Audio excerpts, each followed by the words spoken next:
মনোবীক্ষণ polyclinic, চিকিৎসার জগতে এক দশক। এখন এখানে সব বিষয়ে ডাক্তারবাবু একসাথে তলায়। ফোন করুন 7477999515 এই নম্বরে।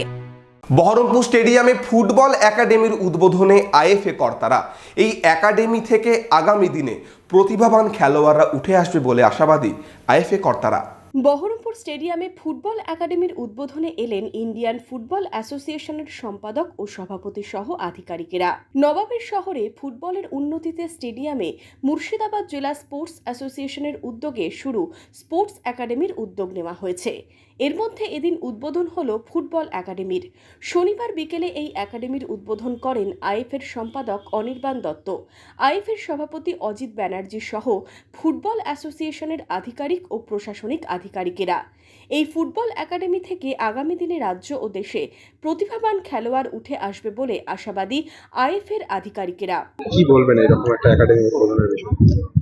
দেখুন, মুর্শিদাবাদ ঐতিহাসিক শহর এবং আমরা জানি, কলকাতাতেও সবাই জানি যে এখানে একটা অত্যন্ত বিখ্যাত টুর্নামেন্ট হয় নবাব কাপ।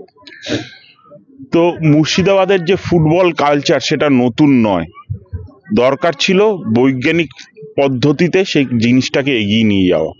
এবং এই যে মুর্শিদাবাদের ডিএসএ এই দায়িত্বটা নিয়েছে, এই যে একটা ফুটবল একাডেমি তৈরি করেছে ওরা, যেখানে ছেলে মেয়ে দুটোই খেলতে পারবে, খেলা শিখতে পারবে, আমার মনে হয় এটা শুধু মুর্শিদাবাদ নয়, বাংলার মানুষের জন্য একটা বিরাট গিফট। যে ফুটবল শুধু ফুটবল খেলার জন্য নয়, একটা সমাজ গঠনেরও জায়গা।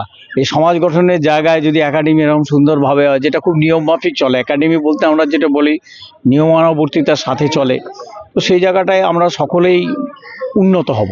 স্টেডিয়াম ময়দানে এই ফুটবল কোচিং ক্লাবে প্র্যাকটিস করছে ছেলে ও মেয়েরা। জেলায় মেয়েদের ফুটবল নিয়েও আশাবাদী আইএফএ কর্তারা। এদিন এর পাশাপাশি জেলা স্পোর্টস একাডেমির পক্ষ থেকে জেলার বিভিন্ন ক্লাব ও বিশিষ্ট ক্রীড়াবিদদের পুরস্কৃত করা হয়। মূলত আমাদের কর্মসূচি ছিল যে আমাদের যে মুর্শিদাবাদ জেলা ক্রীড়া সংস্থার তত্ত্বাবধানে আমরা যে স্পোর্টস একাডেমি গঠন করতে চলেছি, তারই একটা অঙ্গরূপে আজকে ফুটবল একাডেমির আনুষ্ঠানিক উদ্বোধন এবং একই সঙ্গে সঙ্গে 2023-2024 বর্ষে যে পুরস্কার বিতরণী সভা, বিভিন্ন বিষয়ে ক্রিকেট, ফুটবল, অ্যাথলেটিক্স, ভলিবল, বিভিন্ন বিষয়ে যে পুরস্কার ক্লাবগুলো পেয়েছে এবং খেলোয়াড়রা পেয়েছে, সেগুলো আজকে তুলে দেওয়া হচ্ছে।